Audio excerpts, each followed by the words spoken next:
Well, good morning, good afternoon, good evening, wherever you're joining us from, and welcome to the second in our series of legal considerations for high growth startups. Today, we're talking about venture capital term sheets. And joining me this morning for this discussion is Andre. Good morning, Andre. Good morning, Brad. Thank you for having me again, and looking forward to our chat this morning. Well, Yeah, my morning at least, or our morning. yeah, our morning here in the heart of Silicon Valley. So, Andre, you want to give us a brief background on yourself? Yeah, sure. So I'm a corporate partner here at Foley and Lardner. We are a law firm that advises VCs and entrepreneurs, among other things. We're a full shop firm, and we advise companies in formation, scaling, and liquidity events, being IPOs or sales. I've been doing this for about over 10 years now. And so I'm really looking forward to this topic because I think it's a topic that comes a lot in early stage companies. Yeah, And for the people that are within that stage of their life cycle of their company, I right, think it's going to be very insightful. right, right. Terrific. Let me ask our audience to type into the chat box where you're joining us from. It'd be great to know where you're joining us from today. And also, as we go along, please type into the chat box any questions that you have for the panel. So, Andre, for many entrepreneurs, the day that an investor presents them with a term sheet is kind of this day that they've been looking forward to for a long time. And it's super important, I think, to obviously, first of all, understand everything that's on that term sheet before you enter into an agreement with an investor. I think it's also true that in a perfect world, an entrepreneur wants to have a couple of different options for financing their startup, and so in a perfect world, they'll be reviewing two or three different term sheets and deciding which to accept. And as I said, not only is it about understanding the stuff on there, but it's also about knowing kind of which of those terms you can push back on. Right. Which of the terms on a typical investor term sheet are things that an entrepreneur should push back on a little bit and negotiate, and which are the things that are less likely to be things that you can negotiate. So, in the the Silicon Valley venture financing world today, the first round is typically what's called a seed round, and that these days that used to be always structured as convertible notes. Today, that's typically structured as safes, and safes are very similar conceptually to convertible notes. Safes an instrument developed by Y Combinator. But I thought that today we'd kind of more focus on a Series A term sheet because Series A term sheet is typically the first equity financing that a company does. And safes or convertible notes end up eventually leading into an equity financing, leading into a Series A. So I think that, in our time allotted today, if we kind of focus on a Series A term sheet, that'll probably be the most helpful for most people, because as I said, everything, even safes and convertible notes, end up as part of a Series A eventually anyway, and so understanding those concepts is important.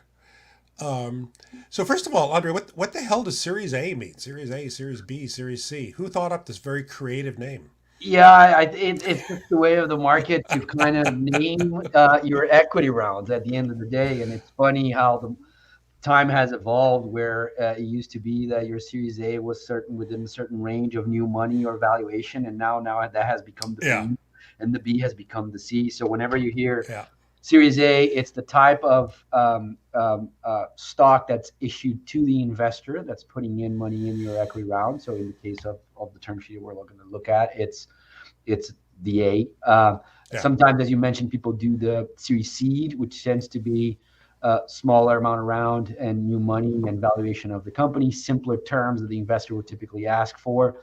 And a lot of investors just point to the NVCA forms when you're negotiating. Don't even put a right, term sheet on a seed, and they say this is the right. valuation.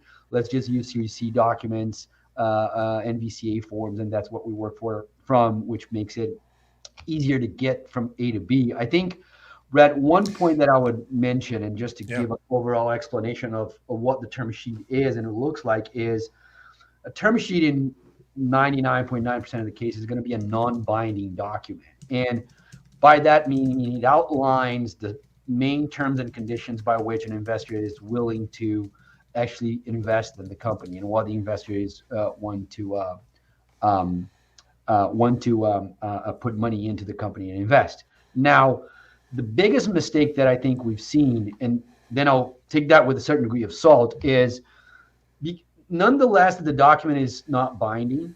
Investors will hold if you're an entrepreneur, will hold your feet to the fire to what you agreed on the term sheet. So it is very, very hard for you, or it takes you a lot of political capital within the negotiation with your investor after the term sheet is signed to be able to retrade or try to change the terms that was agreed on a term sheet, because the investor agreed on the valuation, agreed on the new money based on certain of the other terms that are on the term sheet. So, right. And I'm not saying hire a lawyer to be in the front lines while you negotiate your term sheet with your investor, but at least if you're a first-time entrepreneur, either hire a lawyer or an advisor or someone that can guide you and make you understand or help you understand what you're agreeing to. Right. Because once you do, it will come to bite you if you have to retrade something and you want to save that political capital, negotiate other things that are not necessarily in the term sheet that are also important for you and your company. Right. So Andre, I see. It looks to me that somebody has hacked into this call. Oh, it's a French guy. A French guy has hacked into our call. Morning, Louis. Good morning, Brett. Apparently, there was a traffic jam in the metaverse this morning, and I hate it when that happens. Very sorry to be a few minutes late for you, gentlemen, but we solved it and we're here. Nice to be with you. So, Louis, we were just talking about Series A, Series B, Series C, what the hell that means, and I believe, correct me if I'm wrong, but I believe this just goes back to the fact that it used to be that you issued a physical series of stock certificates with each financing round. And so there was kind of, the first round of stock certificates that got issued with the first round, and then another series of stock certificates issued with the second round. And lawyers, not really being known for having much in the way of imagination, they decided to call each of those sets of stock certificates Series A, Series B, Series C. So, you really, next time around, you guys got to get some branding experts on this, Louis. Well, Brett, in my world, it's Series Seed 1, 2, 3, 4, 5, or Safe 1, 2, 3, 4, 5. But, Brett, what I was going to say on this program was that it used to be that you'd get a 10-page term sheet that would be modeled off of what you found online at the National Venture Capital Association, or NVCA.org. And in these days, instead of the NVCA, what I'm seeing is investors and entrepreneurs really looking at Y Combinator's a simple agreement for future equity, and sending me one of those with either a cap or a discount, but not both. Or sometimes they send me two safes, one with a cap, one with a discount. And then they give me a side letter, which kind of replaces the old investor rights agreement. And it has things in it like information rights and maybe a board seat or a board observer right. And, hearkening back to the old days of dirty term sheets, oftentimes some terms in that side letter. So really, it's watch out for the side letter. So, Louis, I've got a term sheet here in front of me to kind of refer to, and I thought we'd kind of go through some of the points. And you just mentioned one of the points that is often on a term sheet, which is information rights. So, what the hell does that mean? Doesn't everybody have information rights if they invest in a company? Well, investors, especially those with institutions that they have to report back to, really are going to look for annual audited financial statements. They're going to look at for quarterly financial statements. Some investors will also look for monthly financial accounts and a budget that they can approve once a year. And that's very important to them to be able to report, to market the value of their investment every year, every quarter, every month, and then report that back to their limited partners or pension funds, institutions, et cetera. So that's very important and something that we all have to watch out for. But often in a term sheet, you'll see a threshold set for information rights. It'll say something like, shareholders with more than 10,000 shares have information rights. Oh, good point. They'll say that there's somebody who's a major investor, and only a major investor has the rights that are in the investor rights agreement, which are usually information, preemptive rights, pro-rata rights, right of first refusal, right of co-sale. Those are the kind of the biggies. Right. So I think the way I've always thought about this is that, if your uncle who put in 10 grand, that's very nice of him, but he can't call you every week and say, so how things going? How things going? Can you send me current financials? Whereas if Andreessen Horowitz put in 100 million, they can kind of call you as often as they want. And so that's kind of the way I think of that threshold for information rights, is kind of setting a definition of a major investor versus minor investor and what kind of information rights they have. Well said, Brett. And when startups call Andre or myself, typically they have three problems. They need money to be able to bring their product to market, and for that they need a legal structure, and they need a financial structure. And oftentimes when I look at these side letters, I say to them, hey, do we have what we need in place to be able to deliver these information rights? Do you have the systems in place? What are you going to give the investor every month or every quarter? And we revise the letter according to what we think we're going to be able to give and when. Right.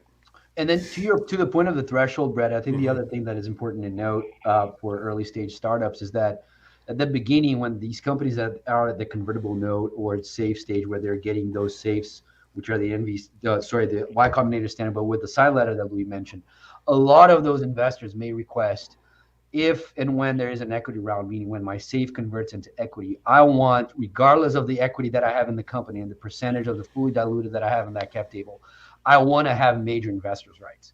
And a lot of entrepreneurs end up agreeing to that very early in the game, and therefore they end up with a problem where they have someone that has, typically the major investors may range between 5 and 10 and 12% of the company on a fully diluted, but sometimes because that entrepreneur agreed way earlier at the safe stage to give major investors rights, then you start having discussions with your early stage investors, say, listen, you only have 1.2%. We're going to have to retrade this major investor right that you just requested, which investors don't like to hear, because they say, listen, those were my conditions to put the money in the company, honor what we had agreed.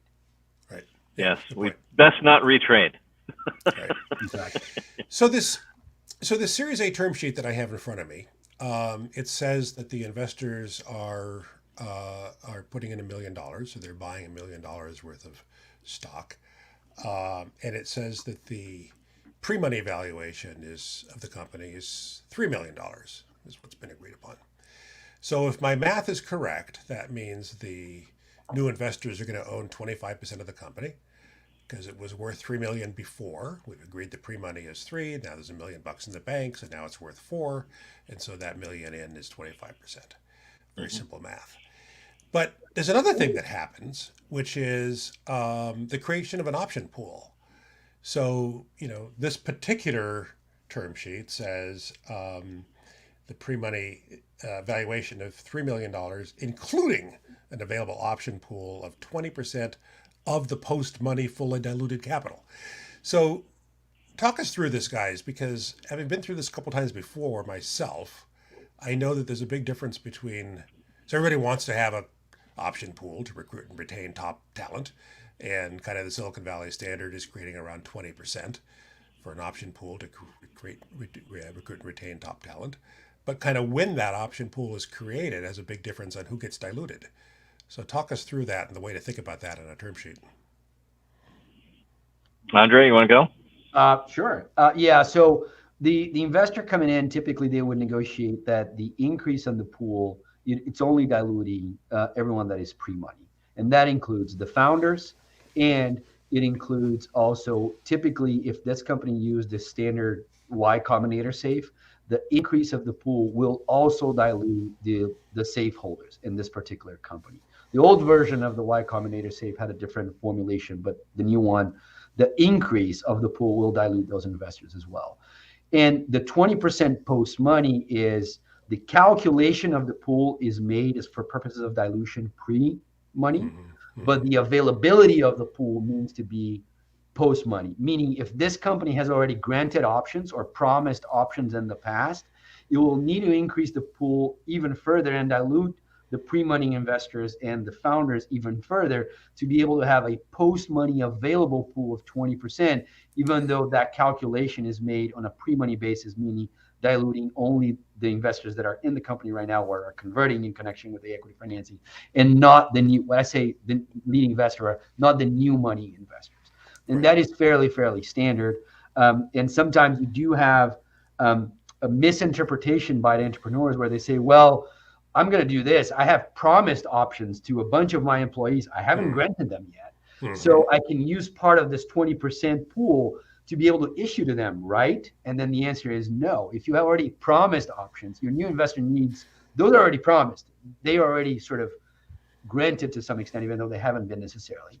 But new investor will want the 20% free available. And to your point, the reason being they want less cash of the money that they're putting in to retain talent and more of the equity piece of the company to be able to do so. Right.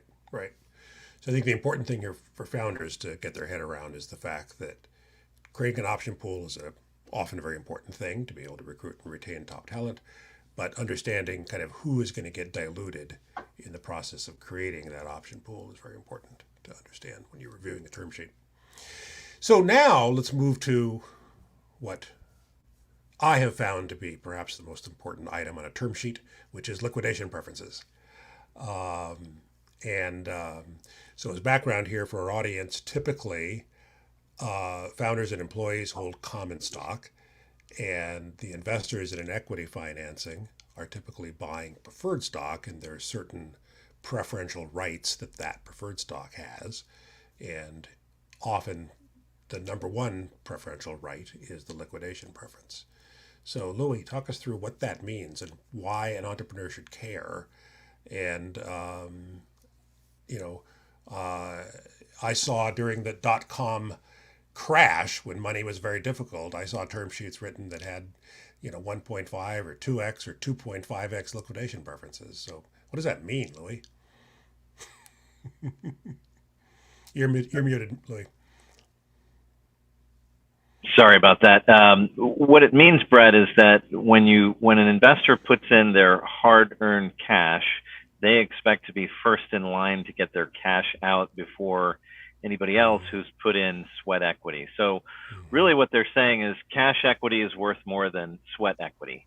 And there have been movements over the last 25 years, Brett, where founders have asked for Class F founder stock and have a liquidation preference that might simply be second in line or third in line, or sometimes even pari passu. But historically, and in 99% of cases, you'll see that the venture firm last money in is going to be first money out.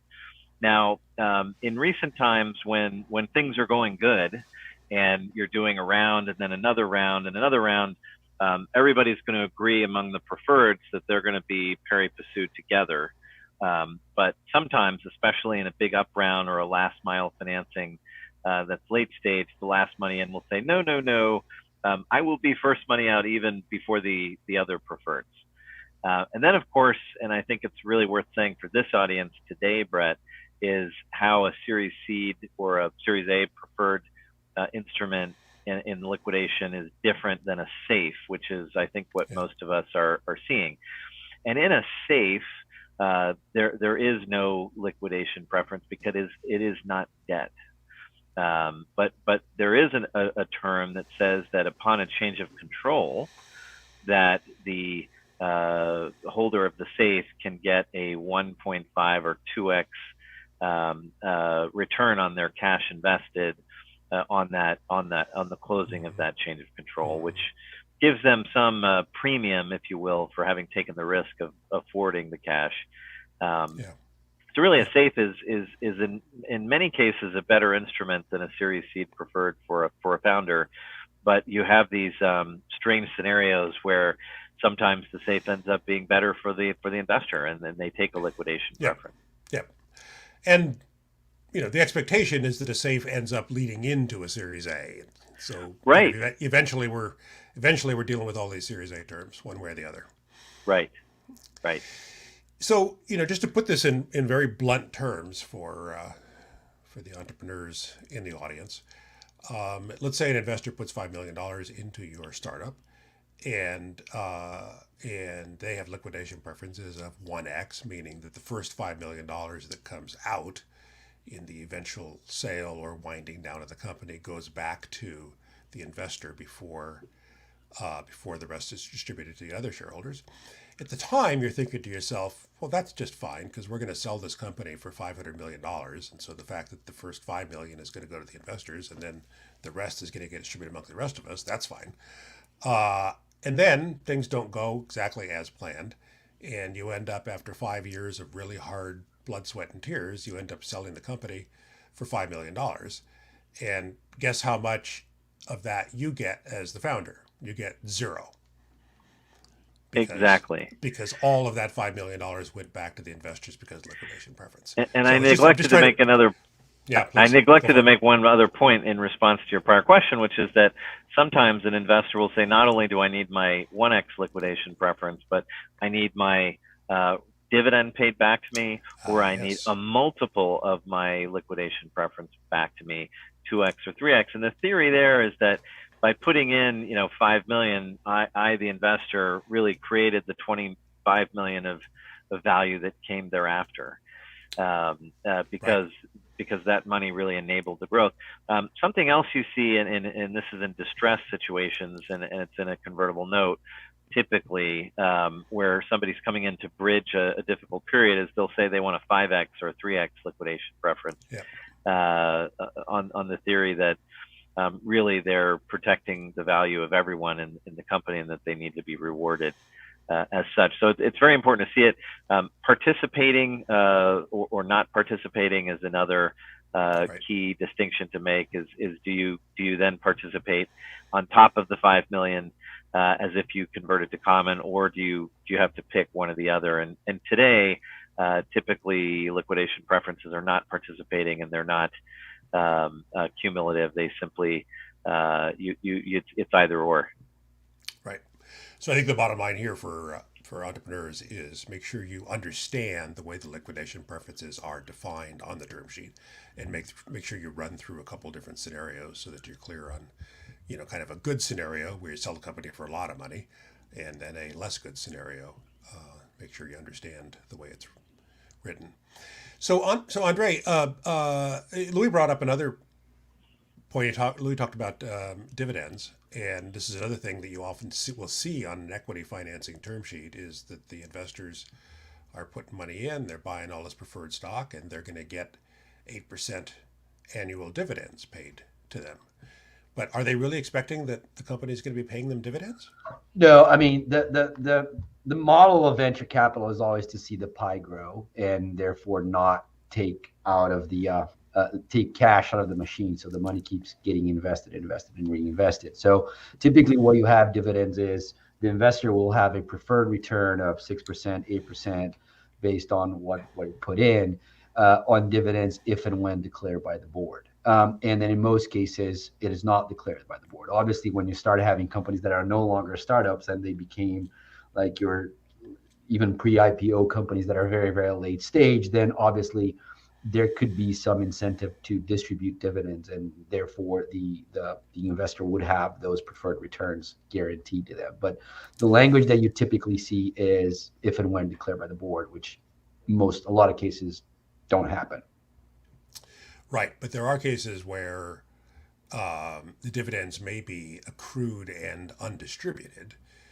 Correct. To Louis' point, in which case, the liquidation preferences are going up, and also the their future liquidity at an IPO or whatever is also going up. So correct. Yes, you can have it compounding throughout the years, and it keeps increasing the liquidation preference. And then to the liquidation preference point, just to make one thing clear on your example, which is the liquidation preference is basically to protect the investor's money, and then in the case that they want a 2x return or a dividend return on that money, to protect them to be able to have some return on a case where the sale is not that successful. And the reason why I'm bringing this up is if you're selling a company where the investor invested $5 million and you're selling it tomorrow for $1 trillion, the investor will not use the liquidation preference to be able to get his money. He's not going to choose to get the 5 million, and the option that the investor will have will be to elect to convert that based on the same price per share, meaning valuation, that he invested in the company, then becoming and sharing the pie with all the other shareholders to get that $1 trillion. So the liq pref is really to protect in case of a not so well profitable exit, if you will. Right.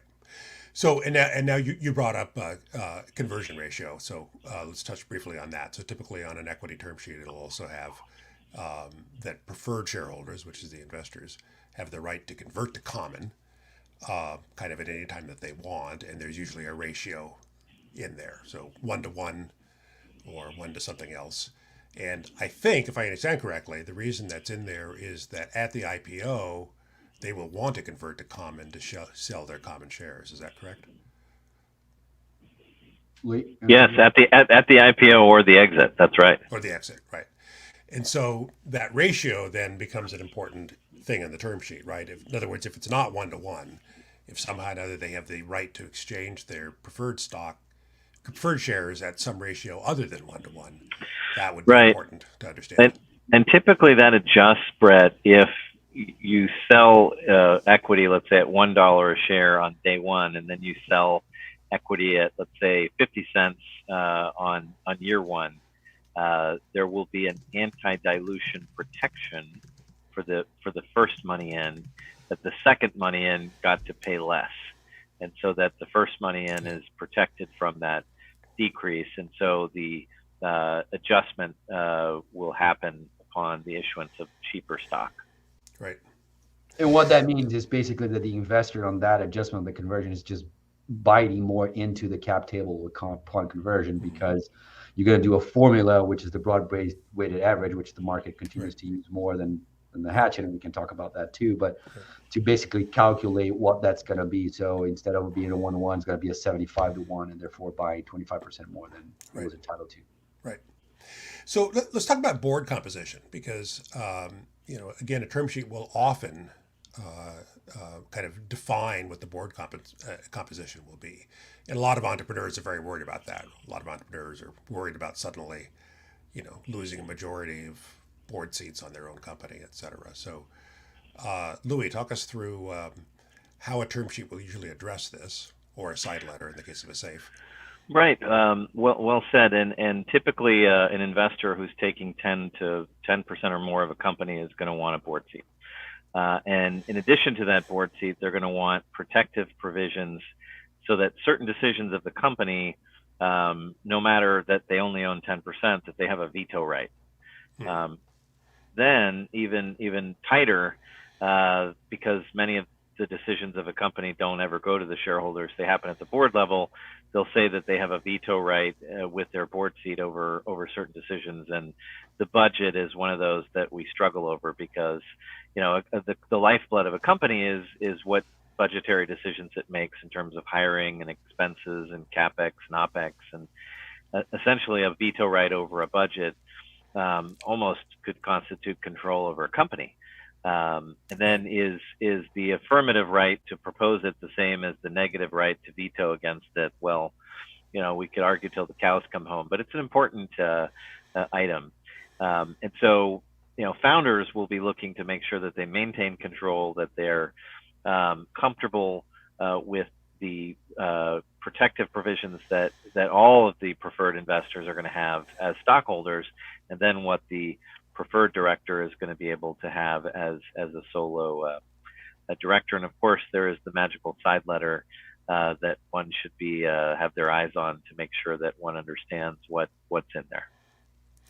And I think generally what's considered fair is a board that is where the preferred representation and common representation reflects the share ownership. So, if the investors own a third of the company, they should have a third of the board seats. Is that right? Well, yeah, I think you're not wrong, Brett. But I would say that at the earlier stages of a company, really more than 3 people on a board is just cumbersome. Yeah. I think that that more people than 5 on a board is cumbersome, no matter the stage of the company. Right. And we've seen later stage companies like Uber before they went public. I think they had a board of in the double digits.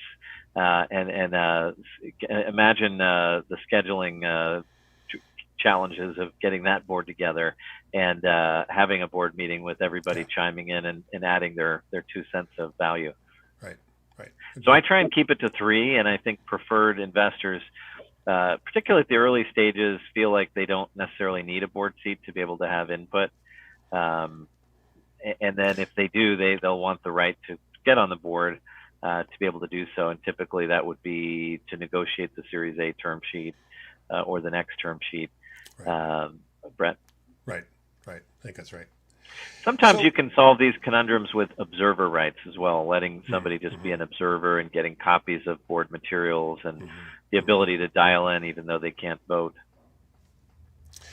So, so this term sheet that I have in front of me has something called participation rights, and it says major purchasers will have the right to participate on a pro-rata basis in subsequent issuances of equity securities.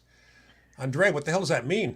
That means that you just gave the ability to those investors that are major investors to eat a little bit of your new money of your round. So that is what we hear all around is the pro rata. So it's a fight that happens on every early stage company, to my point, especially to entrepreneurs that gave that right, pro rata right, to early stage investors that came in at the safe round, where they say, I'm raising $10 million, and all of a sudden you're calculating it and it already only have 7 million or 6 million to give away to new investors because that company already gave pro rata rights to the other 3, or a percentage of which would eat the other 3 or 4. And every single investor will want that right because obviously they're putting in money.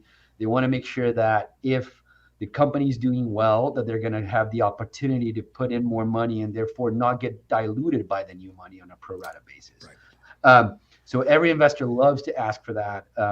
And sometimes you see, even though it's less common, what we call super pro rata rights, where they say, even though I hold 30% or 15% of the fully diluted, I want to be able to, on your next equity round, to actually participate and purchase more so that I go up to, 30% of the company or 25% of the company post money, meaning that they would even get a bigger bite of the company moving there. So pro rata rights are not guaranteed by law in the U.S. They are in certain other jurisdictions. They are not in the U.S. So therefore, unless someone has the contractual right, the company does not have the obligation to offer the issuance of the ability to participate on the purchase of those new securities to its entire shareholder base, but only to those that have those rights under the investors' rights agreement.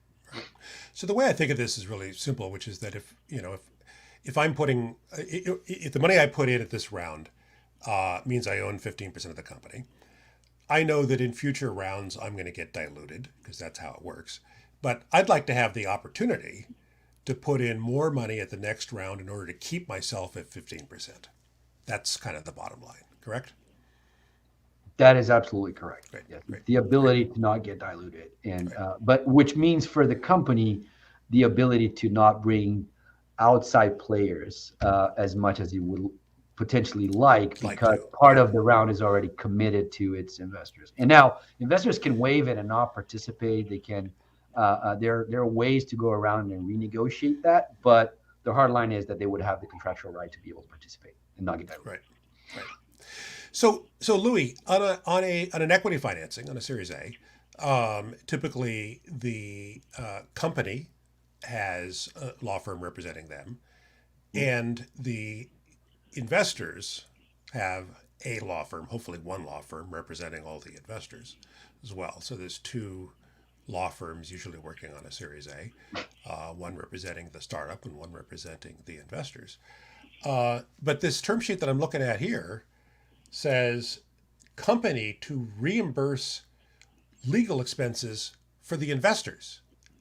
So Louis, does this mean that I'm going to pay my legal fees and I'm also going to pay the investors' legal fees? Yes, it does. Yes, it does. Absolutely, it does. But it's going to be up to a certain cap. And the idea there is that it's part of the cost of capital for the venture investor to deploy the capital, as they need to satisfy their fiduciary duties to their limited partners. And so they need to have legal counsel in doing due diligence and making sure the documents contain sufficient rights for the investors to protect the money of the limited partners. And that amount can be all over the map in terms of what stage you're at, how much, what's the length of the history of the company. Some people say that you should reserve 1% of the cost of capital for expenses. Obviously, when you get up to a higher amount, that it'll be less than 1%, and you get below a certain amount, sometimes it could be more than 1%. But that's kind of a rule of thumb. Yeah, the first time I did an equity financing, I was like, what? I have to pay my legal fees and your legal fees? How is that fair? And what I eventually came to understand is the way the venture capital business works is they raise money from their limited partners on what's called the 2 and 20 system, meaning that they charge the limited partners 2% of the amount in the fund as a management fee the general partners get, and then they also charge 20% of the profits from the fund and return 80% of the profits to the limited partners. And the point is that, as you said, they want the transaction costs on an investment to not come out of their management fee. They want the transaction costs to come out of the fund itself. And a couple of pro tips, Brett, when you're an entrepreneur looking at one of these, and nowadays that legal fee reimbursement will be in the side letter for a SAFE, is you'll want to say that it's for one investor's fees, and it's up to a certain and it's up to a certain cap. Yeah. But the problem in the SAFE context is, typically the side letter will be produced in due diligence, and so one investor will see that the prior investor got her or his legal fees reimbursed, and so they'll, if you give it to one, each investor that comes along the line in this world of high resolution financing, which we should also touch on, will want legal fees reimbursed. So one strategy for founders is to maybe try and have the investor counsel for the first investor on tap to represent or facilitate the smooth, fast onboarding of new investors as they come along, because that investor law firm has already done the due diligence and the company's already paid for it. And so making it available to the next investor and the next one, and having them reassure investors that come along afterwards that everything's been done properly is a smart way to set it up. Yeah. So I think that the two really important tips there from Louis for startup founders is, first of all, insist that if there's 5 investors in on this deal, insist that there be one law firm representing them all, not that they each go out and get their own law firm. And then secondly, insist that it be capped at a particular amount. Two really important tips. So, guys, we're starting to run out of time, but I wonder maybe if we could kind of sum things up with, so we've dealt with a bunch of, kind of arcane sounding terms today in this discussion about liquidation preferences and pro-rata rights and pari passu. Is that how you say it, Louis? Well, I say it pari passu. Whatever. Okay. Yeah. Tomato. You're a multilingual guy, Louis. So we've dealt with all these terms, but kind of, sum it up for us, and I'll ask each of you independently. So Andre, when an entrepreneur comes to you and says, next week I'm going to be receiving, 3 term sheets, tell me the 2 or 3 key things that I should really be thinking about. How would you answer that? Well, I think the first one is valuation and how that gets calculated in terms of dilution of how much is the new money, how much is the valuation of the company, and I think this we've mentioned in prior talks is make sure that you're knowing how you're calculating how your early stage, your convertible notes or safes are converted, so that you know how much you get in the company and that. So I think that's the first one.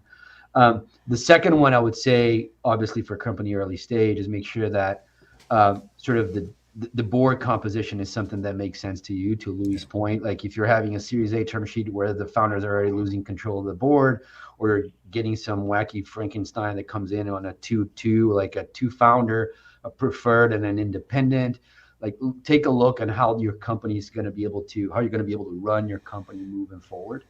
And then the third one I would say is make sure that the also protective provisions, to Louis' point, right, on the board vetoes and the protective provision and all, not, it's not hamstringing or containing you to be able to run your business. But I think out of the three, the first two are, to me, the ones that I worry the most about. And obviously, especially the first one, because it's the most important, because sometimes you may have term sheets that are either very far apart in valuation, that it's easy to distinguish them. But Right. sometimes you have term sheets that are very close in valuation and very close in the new money that's coming in. And that's where the devil's in the details into which investor you're going to pick. And then the third Right. one, which is unrelated to the term sheet itself, is actually the investor itself. So is that investor an investor that is strategic for you? What types of doors that investor can open, and why you're bringing that investor in as opposed to the other one that's leaving? Right. Right. Yeah. So I think the really important takeaway there is that many entrepreneurs get hung up on just the valuation. I just want the highest number I can get in valuation. And it is possible to have a term sheet with a great valuation and a whole bunch of really crappy terms that you don't want to agree to. And so make sure you're paying attention to that. So Louis, how about you? Kind of sum us up here with what a new client comes into your office and says, I'm getting 3 term sheets next week. What are the things I should be thinking about? How would you answer that, Louis? Great question. And the first and foremost is, you've got to have fundraising. You have to have funds to operate. And so if you're expecting term sheets, high fives, congratulations. You've surmounted that big obstacle. You're going to need a legal structure and legal advisors, and you're going to need a financial function with somebody to look after the money when it arrives. So those are the big 3 problems. Founders often ask me to give comments on a specific investor and what they're like and how do they behave in certain circumstances. So I think that's an issue that first of all, I agree with everything Andre said. It's valuation, but it's also who is the investor and what is their acumen. Right. Are they what are they known for, and what sort of value can they add for you? The next is going to be, what's the instrument? So people talk about a valuation of a safe based on the cap in the safe, but that's really not necessarily the case. And then if you have a safe with a discount, is that better? And what are you going to be getting? And finally, I wanted to add, Brett, that something we haven't talked about today, but in this new world of Web3 companies, we are seeing the introduction of the warrant on a token in the term sheet discussions, where in addition to serving up a term sheet and a side letter, an investor is also going to serve up, here's a warrant. I want some percentage of all future tokens that you'll be issuing for money in a private sale in the future. And that is a whole new world of exciting negotiations that Andre and I get to do with our investor and startup clients, which is a lot of fun, is designing this new world of how people pay for services on a decentralized basis on these new Web3 platforms with tokens. And you can create a token ecosystem, and that's a whole nother way of unlocking value. And investors know that, and they're trying to make sure that they get a piece of that as well. And Brett, I think that should be the subject of another one of our famous taco chats on live stream. Yeah. All right. So there you have it. Here we are in May of 2022, and Louis has given you a leading edge tip about cryptocurrency and tokens and Web3. The fact that often this is appearing on term sheets today, that investors want a slice of tokens that are going to be created. So, guys, this has been a great discussion. And I hope this is helpful to the founders in the audience. And I just want to reiterate something that both Andre and Louis hit upon in their closing statements there, which is choose an investor who's going to be a good investor for you and a helpful investor for you. And to that point, it is perfectly reasonable for you to ask an investor who's given you a term sheet. It's perfectly reasonable for you to ask them for a couple of references. Absolutely. Say I'd like to talk to, 2 CEOs of portfolio companies you currently have. That is a completely reasonable request. And do the same with your legal advisors. And also do that with lawyers too, right? Yeah, yeah, absolutely. Yeah. So don't, when an investor gives you a term sheet, do not be afraid to ask for references. Do not be afraid to ask whether you could talk to some of their other portfolio companies. I think that is a great tip to close upon. All right, thanks to our audience for joining us today. You can find either of our two fine panelists today. You can find them both on LinkedIn. And I'm sure they'd be happy to answer any additional questions, and so would I. So thanks very much for joining, and see you all soon. Brett, thanks for putting this